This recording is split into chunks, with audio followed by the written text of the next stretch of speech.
Dobar dan i dobrodošli u ponovit ću prvu emisiju Arheokasta.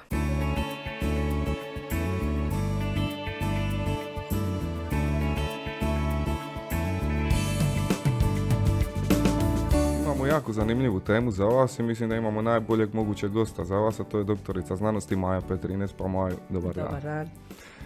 Ovako uzet ću kratko vrijeme da vas najavim, da rečem nešto o vama. Radite u muzeju već 28 godina, odnosno službeno od 1993. Službeno od 1993. ali sam zapravo od lipnja 1992. u muzeju. Da. Jako puno stvari je vezano za vaš rad, tako da bibliografija koju sam našao na internetu je ogromna i stvarno nisam mogao čitati cijelu. Ali imam jedan podatak, sam izvukao, to je da ste autor najdeblje knjige na području nacionalne arheologije, na području, ja mislim, srednjeg vijeka uopće. To možemo ovako u šali reći, ali zapravo debljina knjige ne govori ništa o njezinom sadržaju, a arheološke knjige su uglavnom debele, pogotovo kad je riječ o velikim monografijama, zbog toga što ima puno ilustrativnog materijala, tako nije to sve tekst. Tako. Dobro, ovo je mala šala za uvod. Što se tiče vašeg terenskog rada, jako puno je terena. Ja, inače, od prvog dana svoga studija od 1984. godine sam stalno na terenima i prošla sam nekako još tada u drugoj polovini 80-ih i cijelu Hrvatsku kroz te terene, ali tada kao student. Od kad sam zaposlena, bila sam voditeljica više istraživanja, sudjelovala sam najprije u velikim istraživanjima 1992. u podrumima Dioklecijanove palače koje je vodila kolegica Vedrana Delonga. Zatim sam bila voditeljica istraživanja na Sustipanu 1994. na Splitskom Sustipanu. Zatim sam vodila istraživanja u Glavicama kod Sinja 1996. i 1999. Taj Sustipan je lokalitet koji se nalazi samo nekih 100 metara od muzeja, da. Tako da ja mislim da nijedan muzej nema takav lokalitet. Ali zapravo ono što je najvažnije u toj mojoj terenskoj djelatnosti je zadnjih 15 godina, to su istraživanja u okolici Knina. Prije svega je riječ o revizijskim istraživanjima na Crkvini u biskupiji o kojima će upravo biti riječi, kao i nalazu sa toga lokaliteta, i u Orliću kod Knina gdje istražujem jedno rano srednjevjekovno groblje, zatim u Koljanima kod Vrlike. To su sve zapravo važni lokaliteti hrvatskog ranog srednjevjekovlja, temeljni lokaliteti na osnovu kojih je nastao i Muzej hrvatskih arheoloških spomenika i uopće se utemeljila srednjevjekovna nacionalna arheologija kao znanstvena disciplina. Eto, može onda da krenemo prvo sa tim gdje se nalazi uopće taj lokalitet Crkvina, odnosno gdje se nalazi i samo selo Biskupija. Crkvina je lokalitet u selu Biskupija. Selo Biskupija smješteno je 7 km jugoistočno od grada Knina u Kosovom polju. To područje, samo selo Biskupija i susjedna sela, već sam spomenula Orlić, tu je u blizini i Uzdolje, zapravo su vrlo bogata arheologijom, a osobito srednjovjekovnom arheologijom, budući se na ovom području nalazio jedan od najvažnijih centara, jedno od najvažnijih središta prve hrvatske kneževine. Ta prva kneževina nije bila, naravno, prva kneževina Hrvatska je bila u drugačijeg opsega nego što je današnja Republika Hrvatska. Ona se prostirala uz Jadransku obalu od rijeke Raše u Istri do rijeke Cetine u Dalmaciji, a u zaleđu je obuhvaćala unutrašnjost Dalmacije, Hrvatsko primorje, Liku, dio središnje Hrvatske i dio jugozapadne Bosne. To je na početku u 9. stoljeću. Ona se kasnije naravno širila i na istok i na sjever. Tako da, ali ovo su one njezini njezine prve granice za koje znamo. Unutar te kneževine bilo je više županija, jedna od njih je bila Kninska županija. Svakako je grad Knin sa svojom tvrđavom bio centar te županije, međutim područje sela Biskupije je također bilo vrlo važno u okviru te županije u smislu da je tu otkriveno 5 predromaničkih crkava, sačuvanih naravno u temeljima samo, i jedan veliki broj nalaza kamene skulpture kojom su te crkve bile ukrašene, kao i velik broj srednjevjekovnih grobova u rasponu od 8. Pa do 15. 16. stoljeća, do razdoblja osmanskih osvajanja. Biskupijski lokaliteti i danas čine gotovo 50%, odnosno nalazi iz tih lokaliteta fundusa Muzeja hrvatskih arheoloških spomenika. Da, super. Evo ja ću vas pitati ovako, spomenuli ste da imamo 5 ranosrednjovjekovnih lokaliteta u samom selu, odnosno 5 ranosrednjovjekovnih crkava. Predromaničkih crkava lokaliteta ima puno više tako. I da li se to uopće može dovesti u vezu sa onim navodom iz ljetopisa popa Dupljanina o zborovanju i umojstvu kralja Stjepan Zvonimira? Bunjača, koji je jedan od najzaslužnijih naših djelatnika i poznati arheolog, on je bio zapravo prvenstveno povjesničar i on je nastojao arheološkim istraživanjima koja je na području Biskupije provodio u razdoblju od 1951. do negdje 1957. 58. godine, dokazati zapravo taj povijesni podatak koji je mnogim povjesničarima dvojben, a zapisan je u hrvatskoj redakciji jednoga izvora, znači koji se zove Ljetopis popa Dukljanina, u kojem se kaže da je kralj Dmitar Zvonimir zborovao ispred crkve Svete Cecilije, odnosno da je ubijen na zboru petih crkvi v Kosovi. Neki kasniji izvori spominju da je ubijen kraj crkve Svete Cecilije i Gunjača je smatrao da je on svojim istraživanjima otkrio upravo tih 5 crkava i da se biskupija može identificirati sa srednjevjekovnim selom Kosovo, čiji je uži toponim tih 5 crikvih. Međutim, u povijesnoj znanosti postoje i drugačija mišljenja i različite interpretacije, odnosno u biti nije poznato točno kako je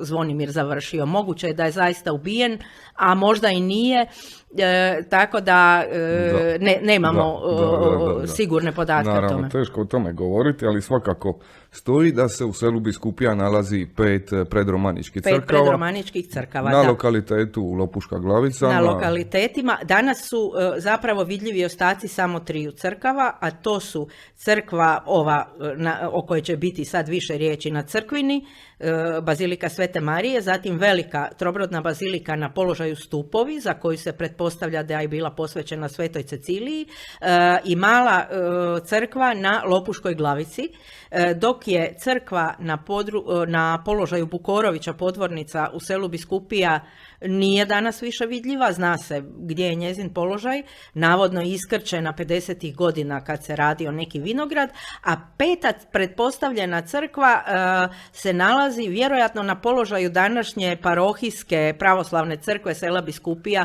crkve Svete Trojice. Tamo nikad nisu vršena arheološka istraživanja, tako da zapravo ta je crkva pretpostavka, zahvaljujući nekim starim opisima fra Gašpara Vinjalića i nekoliko ulomaka skulpture koji su pronađeni na pravoslavnom groblju. Da. Najvažniji lokalitet nam je naravno Crkvina. Najvažniji lokalitet u Biskupiji je Crkvina. I najvažniji lokalitet možda, ili da ne budemo pretenciozni pa nećemo reći najvažniji, ali svakako lokalitet s kojeg potječe najviše ranosrednjovjekovnih nalaza. To na je području Hrvatske. Svakako jedan od najbogatijih lokaliteta hrvatskog ranoga srednjega vijeka. Što znači da je sama ta pozicija bila vrlo važna u doba te prve hrvatske države, znači koja je u početku bila kneževina, kasnije postaje kraljevstvo i upravo na samoj crkvini može se pratiti razvoj toga kraljevstva u rasponu od 9. do 12. stoljeća kroz nalaze, arheološke nalaze kamene skulpture i grobova, jer je crkva bila okružena velikim grobljem. Pretpostavlja se da je crkva podignuta početkom 9. stoljeća. Naravno, arheologija nije egzaktna znanost i postoje razmimoilaženja u mišljenjima raznih stručnjaka koji su se ovom problematikom bavili. Ali recimo da je prevladavajuće mišljenje da je crkva podignuta početkom 9. stoljeća, da je to jedna od najstarijih uopće srednjevjekovnih crkvi, u smislu da nije riječ o nekoj starijoj crkvi koja je samo preuporabljena, nego je baš građena u srednjem vijeku i to se može možda utvrditi za samo još 2-3 lokaliteta. I ono što znamo njezinog titulara, odnosno u toj prvoj fazi u 9. stoljeću posvećena je Svetoj Mariji i Svetom Stjepanu, a kasnije se Sveta Marija zadržala kao titular, pretpostavljamo sve do osmanskih osvajanja. Crkva je bila trobrodna bazilika, kasnije u 9. stoljeću negdje, tu isto ne možemo biti 100% sigurni, je na nju nadozidano predvorje, odnosno nartek sa zvonikom, a negdje u isto vrijeme i jedna dogradnja uz njezin sjeverni zid koja se u literaturi različito interpretira kao samostan ili kao vladarski dvori i oko toga nemamo točno dokaza o čemu se radi. Zašto tako malo znamo? Zato što su prva arheološka istraživanja provedena 1886. godine bila amaterska istraživanja bez dokumentacije, kad je jedan velik broj tih podataka koje mi danas na drugi način uzimamo bio zanemarivan, jer je to bilo u skladu s načinom, s vremenom, s načinom na koji se u ono vrijeme radilo. Tako da radi se o istraživanjima Fra Lue Maruna, utemeljitelja prvog muzeja hrvatskih spomenika u Kninu. To je danas ovaj muzej hrvatskih arheoloških spomenika u Splitu, koji je sljedbenik toga Kninskoga muzeja, ali zahvaljujući upravo istraživanjima na crkvini s kojima započinje istraživanje na polju srednjevjekovne nacionalne arheologije i nastao je prvi muzej hrvatskih spomenika, odnosno naš današnji ovaj muzej u Splitu i negdje se može reći zbog interesa brojnih stručnjaka koji su shvatili važnost lokaliteta da se polako utemeljuje uopće ta srednjevjekovna arheologija kao nekakva disciplina, možda još ne do kraja znanstvena, ali je tu negdje u začetku. Znači, krajem 19. stoljeća lokalitet istražuje Fra Lue Marun, 50. godina 20. stoljeća istražuje ga Stjepan Gunjača. Zatim je bilo jedno kratko istraživanje 2000. je kratko jedno istraživanje vodio kolega Ljubomir Gudelj i od 2008. sam voditelj bila ja do 2019. S tim da revizija koju sam ja provodila na crkvini je obuhvaćala samo dio ove sjeverne dogradnje, zbog toga što je ona nakon Gunjačinih istraživanja bila zapuštena, zarasla, na kraju je postala ilegalni seoski deponij i na njoj je izraslo gusto raslinje i zapravo je trebalo od 2008. do 2012. da se uopće ukloni raslinje i smeće da bi se došlo do ostataka i tako da je taj zahvat više bio u svrhu objedinjavanja i uređivanja lokaliteta nego što je dao novih arheoloških podataka, mada je zaista dao i nekoliko značajnih podataka, ali s obzirom na opseg toga prostora koji je istraživan, to su zapravo ostaci nečega što nisu uočili Fra Lue Marun i Stjepan Gunjača. Da.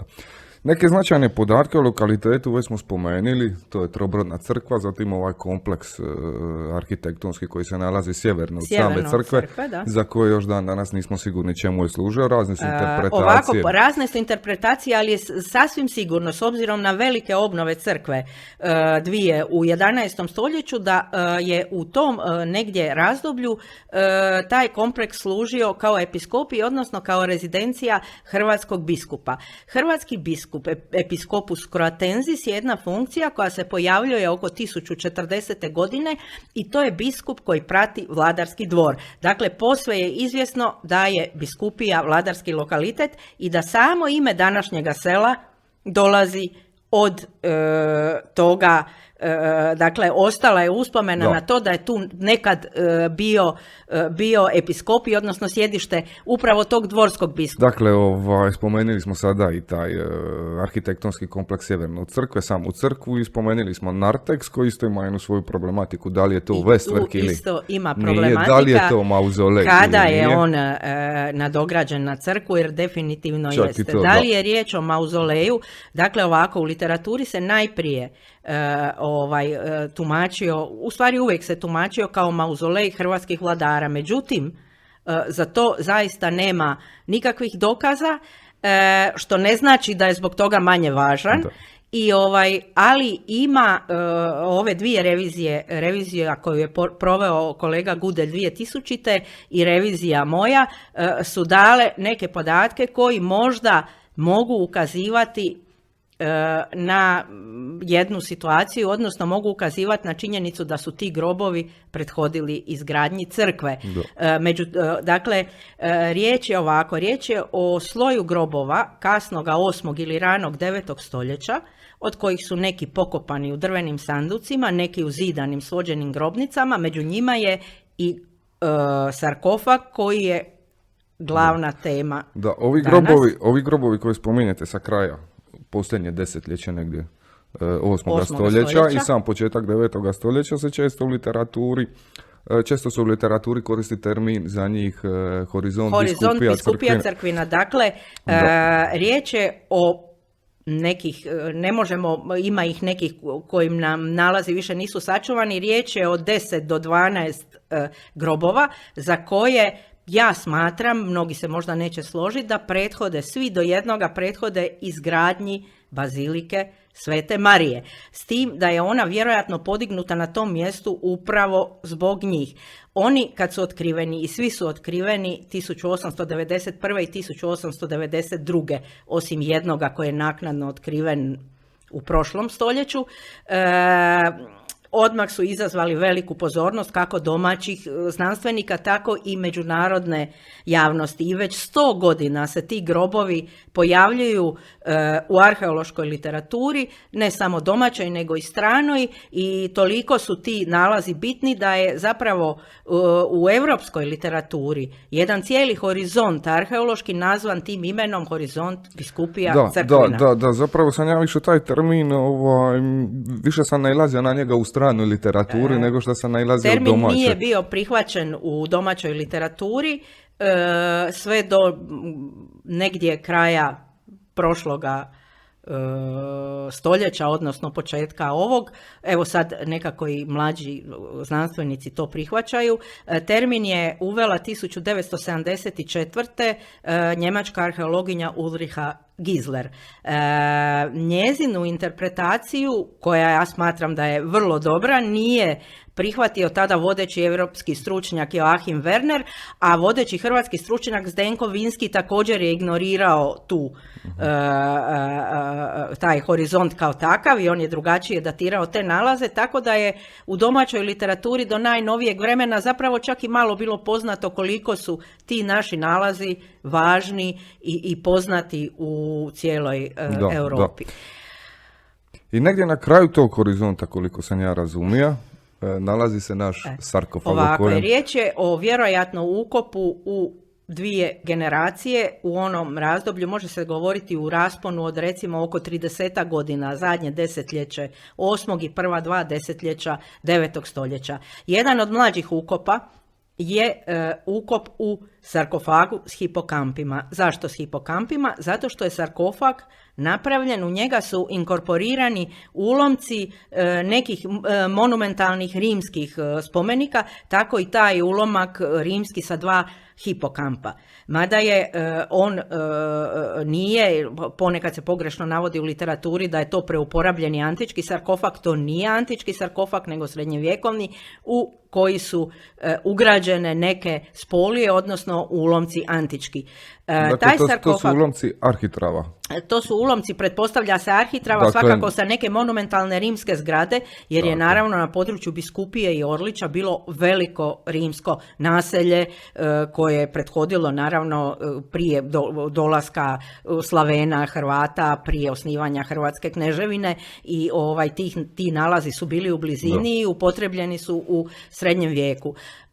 Zašto je to važno? Zato što prvo opremanje bazilike Svete Marije... Samo da kažem da su hipokampi zapravo mitološka bića koje se koriste u antičkoj religioznosti i prikazuju se kao konji sa stražnjim dijelom koji je ribolik, odnosno rađen je kao riblji rep.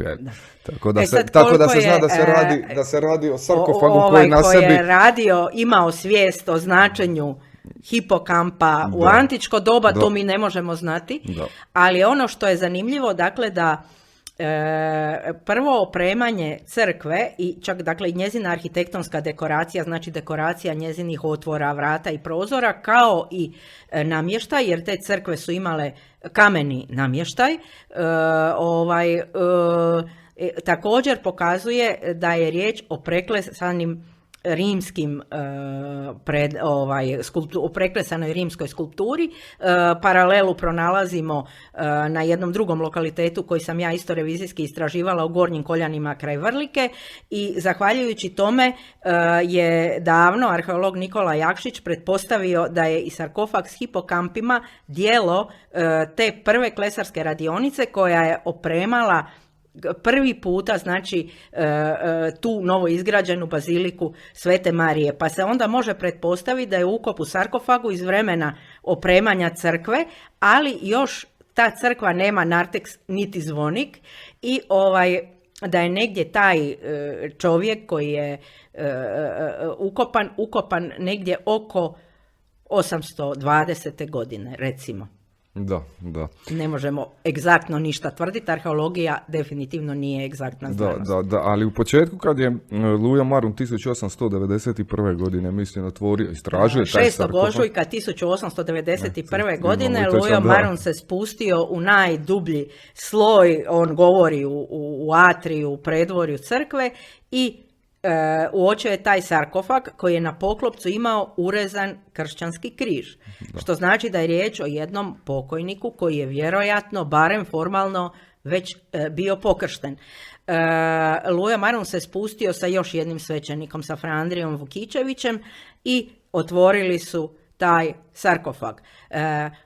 Kad su ga otvorili, riječ je o 1891. godini, oni nisu imali fotoaparate, nisu imali nikakav način da nam sačuvaju nekakav dokument o tom trenutku, ali kaže da je pokojnik bio omotan sav u purpurnu odjeću, da su se razabirali tragovi kožnog remenja uz njegove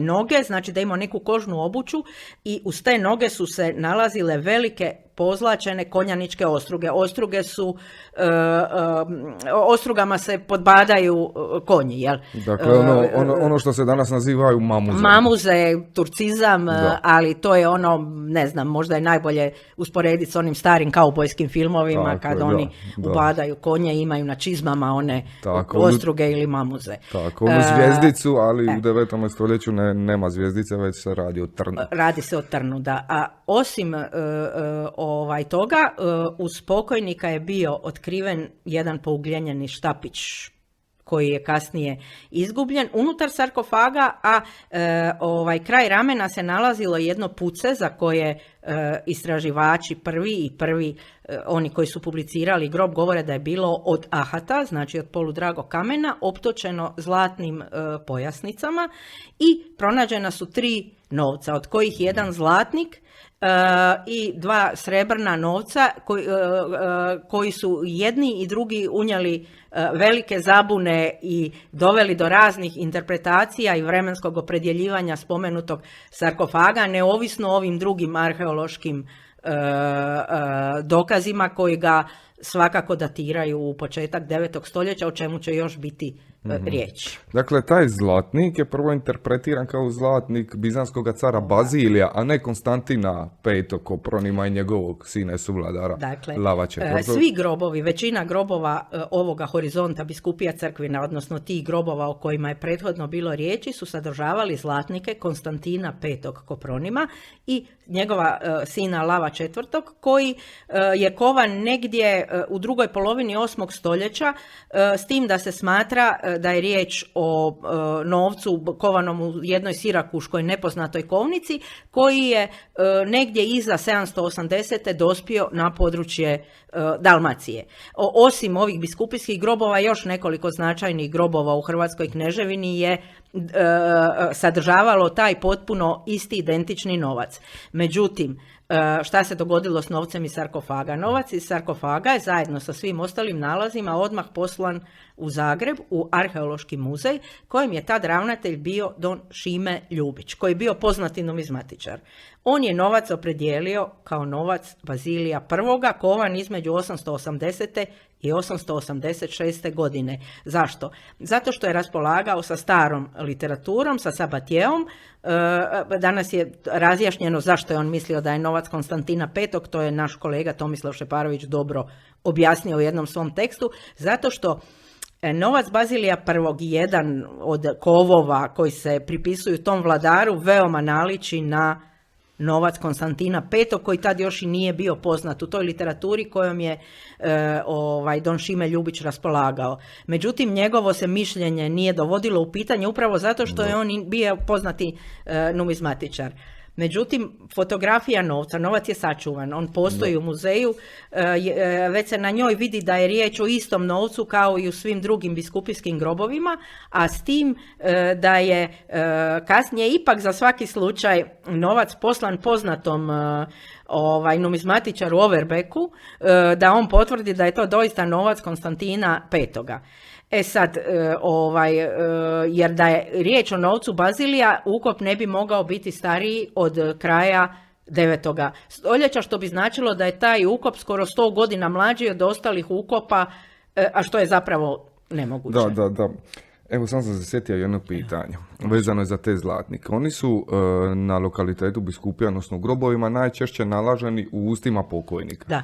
Dakle, služili su kao obol. Kao obol, mada mi ne znamo kako se taj običaj stavljanja obola prenio u srednji vijek, jer je to rimski običaj poganske rimske religije, to nije kršćanski običaj, tako da je uvijek ostaje upitno kako i zbog čega u ranom srednjem vijeku se stavljaju oboli u grobove, da li su oni imali neki kontakt sa tim ranijim običajima, nekakve informacije, naravno to je vrijeme u kojem mi to ne možemo znati. Bitno je još napomenuti da je u to doba, početkom 9. stoljeća, na teritoriji Hrvatske kneževine jak utjecaj vrši moćna država koja se razvija na zapadu, a to je Franačka država pod Karlom Velikim. Pa čak Hrvatska na neki način postaje jedna vazalna pridružena kneževina te države.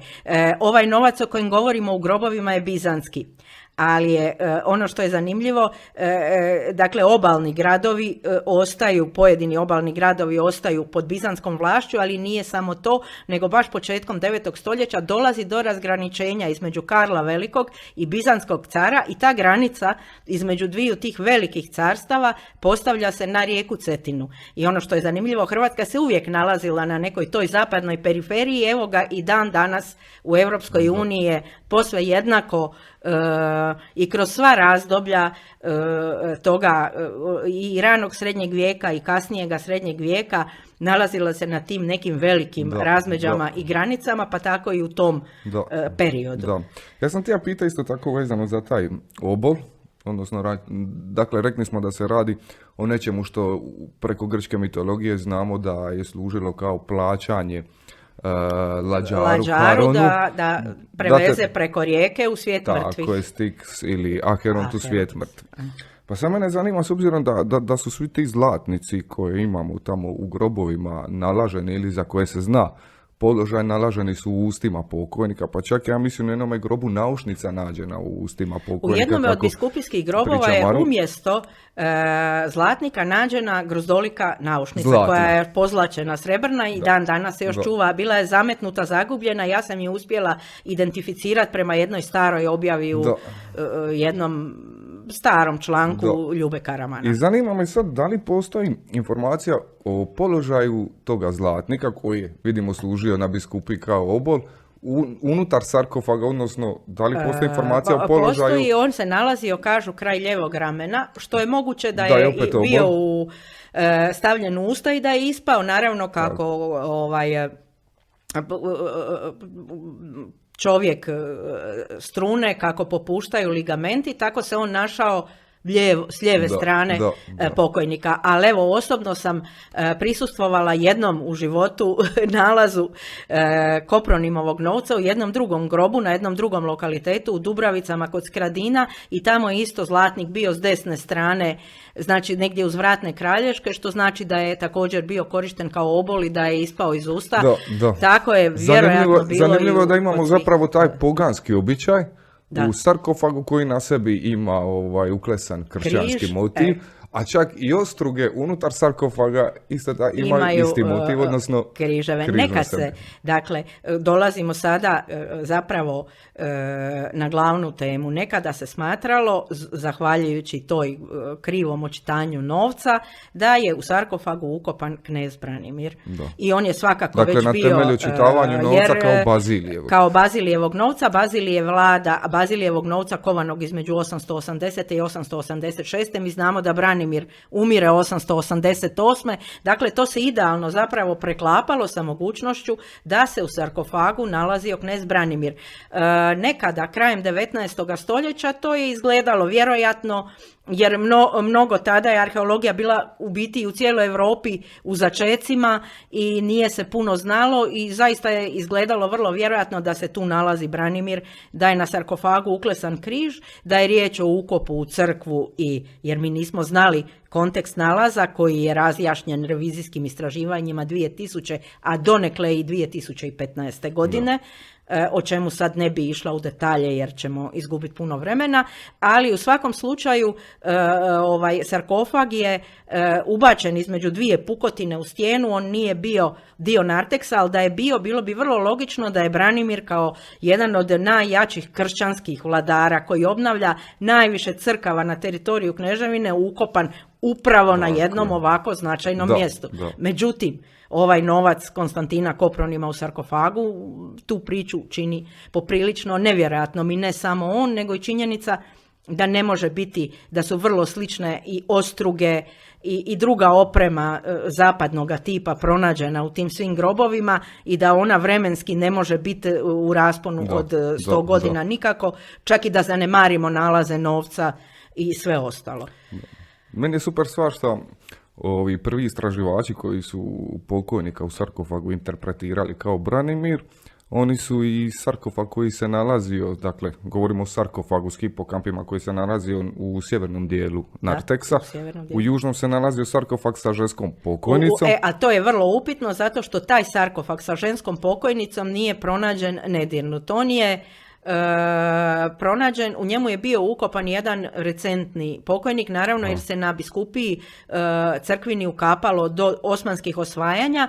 Više Trobrodna bazilika prestaje biti u funkciji u 12. negdje ili u 13. stoljeću, ona se reducira samo na srednji brod i po narteksu i okolo se gusto ukapaju kasno srednjevjekovni grobovi. Jedan taj kasniji pokojnik je ubačen u sarkofag. Ispod njegovih nogu je pronađena jedna velika naušnica koja se ne može datirati prije kraja 9. stoljeća, a druga je pronađena ispod toga sarkofaga. Da li su one pripadale zaista ukopu u tom sarkofagu ili ne, ne znamo. Ali taj sarkofag je za razliku ovoga u sjevernom dijelu bio na podnici, o čemu imamo podatke, što znači da je ukop u tom sarkofagu izvorni ukop koji nije ostao nam sačuvan, izvršen najranije krajem 9. Dakle, stoljeća. prvi istraživači nisu imali baš točnu Nisu priču, imali. ali su imali zanimljivu priču. Oni su su vidjeli imali Branimira, priču Branimira i pa- proglasili su njegovom ženom Marušom, Tako je. koja nam se spominje u Čedatskom evanđelistaru kao jedna od rijetkih žena uopće zabilježenih i u tom evanđelistaru i uopće tako rano u srednjem vijeku. I naš Branimir kao prvi knez koji Da, je označen da, hrvatskim da, imenom da. kao Dux Croatorum i to je bila jedna zgodna priča koju su odmah usvojili svi ovi prvi od fra Luje Maruna i Frane Radića koji je pisao članke za prvu seriju starohrvatske prosvjete do svih drugih Tako. tada stručnjaka. Ta se priča provlačila Da, sve da, do da. nedavno, čak ju je ponovo oživljena vrlo nedavno kao mogućnost, međutim nije osobito vjerojatna. Da. Uz to su još imali dječji pokop u Narteksu, pa su Ali tu vidjeli cijelu nije bio obitelj. dječji pokop niti jedan u Narteksu, nego oni su vidjeli cijelu obitelj. Jedan od grobova u drvenom ljesu je ispod ovoga bočnog zida Narteksa, znači stariji je od Narteksa. Ostatke te grobne rake, evo mogu svjedočiti jer sam vidjela na svoje oči, je pronašao Ljubo Gudelj 2000. godine. Taj grob, takozvani grob 4, se zavlači pod zid Narteksa.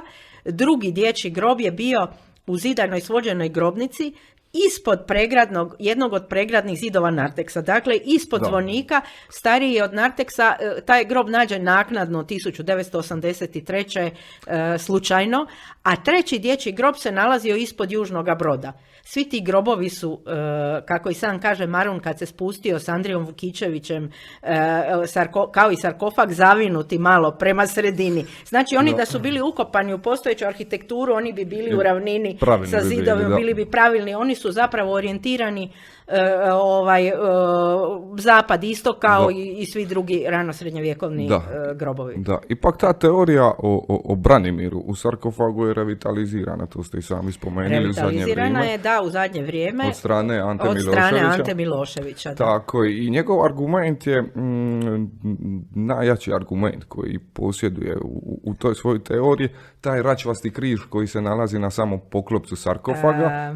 I koji on uspoređuje sa križevima koji se upravo nalaze na Branimirovim natpisima. Neki račvasti križevi se nalaze na pojedinim dijelovima kamenog namještaja crkava iz Branimirovog vremena. Međutim, račvasti križevi kao takvi, po mojem mišljenju, ne mogu biti argument za dataciju sarkofaga. Račvaste križeve imamo na grobovima ranog 9. stoljeća u Glavicama kod Sinja. Imamo ih možda i u nekim kasnijim razdobljima.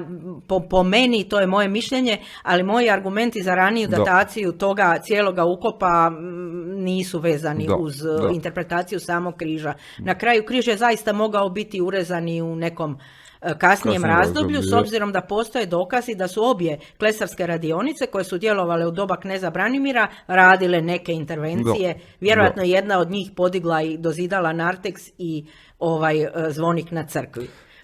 Zaboravila sam još reći, tkanina koja je bila oko pokojnika sačuvala se u 4 sloja na pojasnoj kopči koja je isto izgubljena. Ta je pojasna kopča završila u Zagrebu u Arheološkom muzeju. Nakon toga su ti predmeti svi prenešeni u tada Jugoslavensku akademiju znanosti i umjetnosti, gdje ih je došao osobno vidjeti Franjo Rački, i kad se ispostavilo da fra Lujo Marun i Kninsko starinarsko društvo, odnosno Hrvatsko starinarsko društvo, kasnije nemaju novaca za crteže, platio je osobno 32 forinte crtanje i fotografiranje tih predmeta, i to su crteži objavljeni u starohrvatskoj prosvjeti iz 1896. A poznati kemičar sa Zagrebačkog sveučilišta Gustav Janaček je napravio analizu tkanine na toj kopči, što je isto, analize tekstila se do nedavno uopće nisu radile u Hrvatskoj, ali evo to je napravljeno i utvrdilo se da je riječ o svilenoj odjeći. Dakle, u svakom slučaju bilo je jasno odmah da je riječ o nekoj jako uglednoj osobi ukopanoj u tom sarkofagu. Mislim da se svilna tad nije proizvodila, sigurno se nije proizvodila u Europi, mislim da ne znam što je s Bizantom, ali sva ona svila ranog srednjeg vijeka koja mislim analizirana u Europi zapravo stvarno dolazi iz Azije. Dolazi iz Azije i vjerojatno dolazi, jer opet govorim, ne samo taj sarkofag, ne samo skulptura, ne samo arhitektura, nego i nakit, sve odražava poziciju Hrvatske na razmeđi istoka i zapada. Zapadni utjecaj je ovdje jak, važan i kratkotrajan, ali utjecaj iz istoka i mediteranski utjecaji su puno snažniji i dapače dolaze više do izražaja čak u drugoj polovici 9. stoljeća, zato što je veliki kontakt hrvatskih vladara sa gradovima obalnima koji su pod bizanskom vlašću sve do sredine 11. stoljeća. Da. Dakle, razriješili smo ovu stvar da sarkofag, odnosno pokojnika, ne možemo identificirati s Bornom, jer je sa Branimirom, pardon. Jer je ovaj sarkofag dosta stariji. Ne dosta stariji, ali ipak dovoljno stariji. Dovoljno stariji da nikako ne može ići u Branimirovo vrijeme. Odnosno možemo ga datirati negdje 820 Postojala je čak jedna godina. mogućnost, odnosno postojala jedna interpretacija prema kojoj je poznati njemački arheolog Joachim Werner smatrao da novac Konstantina V. nema nikakvu datacijsku vrijednost za grobove u kojima je pronađen, da se radi o trezoru jedne hrvatske kneževske obitelji i da se taj novac sukcesivno stavlja kroz cijelo 9. stoljeće u vladarske grobove. Međutim, protiv tog sam bila u startu sa puno manje podataka nego što ih imamo danas, zato što je novac pronađen gdje god je pronađen u grobu, a to su još poznati grob odličnice iz Trilja kod Sinja, jedan od grobova u crkvu Svetog križa u Ninu i Dubravice kraj Skradina, što sam i sama kao student vidjela, pronađen je u istom sloju grobova kao što su biskupijski grobovi. On se ne javlja u mlađim grobovima, međutim danas imamo nove nalaze i sa sustavnih istraživanja koji dodatno potvrđuju datacijsku vrijednost novca Konstantina V. za kako za biskupijske, tako i za sve ostale grobove u kojima je pronađen. Da li onda možete reći da smo blizu toga da imamo Bornu? Gledajte, to je opet jedna od mogućnosti. Dakle, poznato je da je Borna kao knez, on se čak ne naziva hrvatskim knezom, nego je najprije knez Guduskana, odnosno Gačana. Kasnije je knez Liburnije i Dalmacije. Tako ga određuju zapadni izvori koji te vladare plemenske, slavenske na periferiji zapadnog carstva označavaju antičkim nazivima antičkih pokrajina. I tako nam se zapravo u franačkim analima Borna javlja kao knez Dalmacije i Liburnije i on prisustvuje krunjenju nasljednika Karla Velikog, znači Ludovik Pobožni. On se kruni u Paderbornu i na tom su prisutni i Borna, znači vladar Dalmacije ili Liburnije, i Ljudevit Posavski, knez Donje Panonije, koji nam je poznat po svom ustanku, o kojem ste svi vjerojatno negdje u školi učili, i koji je suvremenik Borne. I znači njih obojica su imali kontakt sa tim zapadnim carem i mogli su doći na neki način u posjed, s obzirom da su bile obje te oblasti vazalne Franačkom carstvu, u posjed ovako dragocjenih predmeta. Međutim, to je početak 9. stoljeća. Iz jednog rodovsko-plemenskog sustava tek se počinje izdvajati taj bogatiji sloj. I stara literatura te i takve grobove koji se obično nazivaju, pod navodnicima možemo reći kneževski, samo zato što su luksuzni, naziva grobovima plemenskih starješina, što je po meni jako dobar natpis. Njih je moglo biti još 20 koje povijesni htjela sam još reći, najnoviji nalaz koji je udaljen od ovih naših dalmatinskih nalaza potječe sa lokaliteta Brekinjeva Kosa Bojna u blizini Gline. Taj lokalitet se nalazi na granici nekadašnje Rimske Panonije i Dalmacije i u njemu je vrlo nedavno otkriven jedan nalaz koji je potpuno pandan ovome nalazu iz sarkofaga Da. s hipokampima, gdje su pronađene jedne isto tako luksuzne, pozlačene, reljefno ukrašene ostruge, jedno puce od gorskog kristala sa zlatnim pojasnicama, vrlo srodno pucetu iz sarkofaga I u naravno biskupiji novac. i naravno novac Konstantina V. Kopronima. Potpuno isti kao i u grobovima u Dalmaciji. Mnogi su bili skloni sada taj nalaz povezati sa Ljudevitom Posavskim. Pa bi Međutim, imali Ljudevita i Bornu. pa bi imali Ljudevita i Bornu.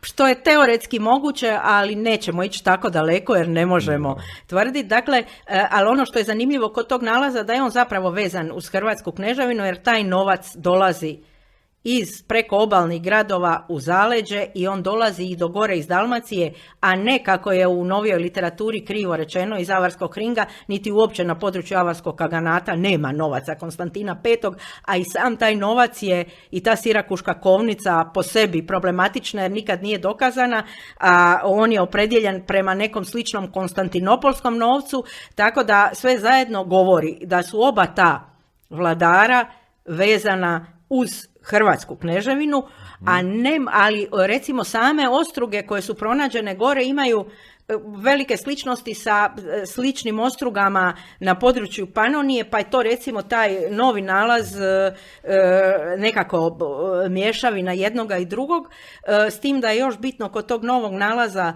naglasiti da je on ima i rezultate radiokarbonske analize i to i drveta i kostiju i da otprilike daje vrijeme kraja 8. i početka 9. stoljeća, što nam je dodatna potvrda datacije ovoga biskupijskog sarkofaga. To mogu biti Ljudevit i Borna, a mogu biti i neki njihovi rođaci koji se spominju, mogu biti i neki njihovi prethodnici. Dakle, svakako je riječ o tom vremenu. Znači to je vrijeme rasta Franačke države i vrijeme ustanka Ljudevita Posavskog. Borna ratuje na strani Franaka protiv Ljudevita koji podiže ustanak protiv Franaka. Tu su sad razne priče o ubojstvima, izdajama, tu se spominju njihovi ujaci, tastovi, može biti bilo ko od njih. To je Tako svakako, da može govorimo o biti tom i vremenu. Borni nujak u Sarkofagu. Može biti i Borni nujak, Da. tako da, ali ne možemo nikako tvrditi da je to, ali da nije bilo kakav grob i da toga nema. Mi imamo i drugih grobova imamo puno nalaza i ostruga i mačeva, nijedan grob, ova dva su zaista i uz još nekoliko biskupijskih i jedan iz Mor Polače izvan serijski nalazi, zato su tako poznati u Europi, zato su tako atraktivni bilo gdje da dođete kad dolazite iz ovoga muzeja i s tim nalazima. Ne morate biti posebno niti obrazovani ni pametni da budete zapaženi. Dakle, ti se nalaze u našem muzeju, možete ih razgledati u našem supostavu, isto kao i sarkofag sa hipokampima. Međutim, ono što se ne može razgledati u našem postavu su posmrtni ostaci te osobe koja je bila pokopana u sarkofagu. Sad, to je dodatna zanimljivost.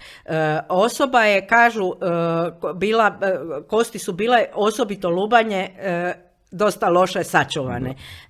U tim prvim istraživanjima, naravno čak negdje do 70. godina prošlog stoljeća se kosti uopće nisu u Hrvatskoj sakupljale niti obrađivali, niti je uopće antropologija ta vezana uz arheološka istraživanja bila razvijena. Nije se to moglo čak niti u doba mog studiranja studirati u Hrvatskoj, nego u doba Jugoslavije, u Sloveniji ili u Srbiji. Dakle, svakako fra Lujo Marun nije skupljao, mada je sačuvao nekoliko lubanja. Imamo jednu u muzeju na kojoj je bio, koja je iz kasnijeg razdoblja sa dijademom, i tako je sačuvao i lubanju iz sarkofaga.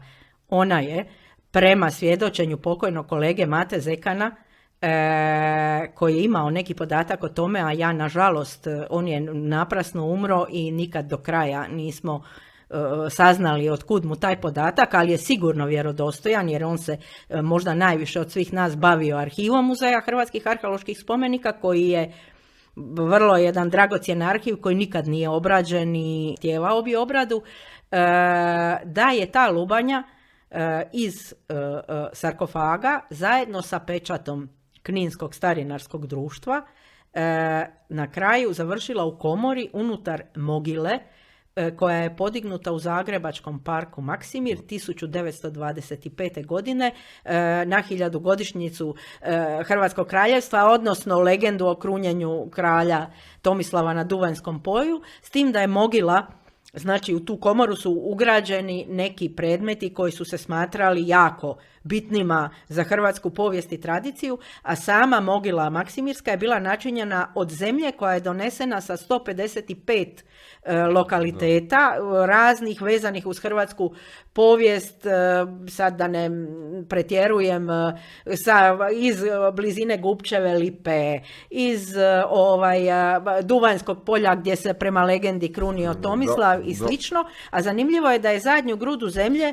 na tu mogilu postavio upravo kninski gvardijan, to je bila zemlja sa Kninske tvrđave i koji tu spominje zemlju koja je pokrila prvog i posljednjeg hrvatskog kralja. S riječima polažem grudu svete zemlje. Inače je mogilu projektirao arhitekt Aleksandar Freudenreich, a na zahtjev Hrvatskog sokolskog saveza, a na nju je trebala tada 1925. godine biti postavljena skulptura Ive Kerdića, koja je dakle skulptura velikoga sokola koja je bila već izrađena u njegovom ateljeu. Taj je atelje provaljeno i skulptura je uništena. To je sve bilo u ozračju šestosjećanske diktature kada je i hrvatski sokol bio i ukinut i na kraju je zapravo ta mogila ostala nedovršena sve negdje do 90. godina prošlog stoljeća i ona je na kraju završena 1994. kada je na nju postavljena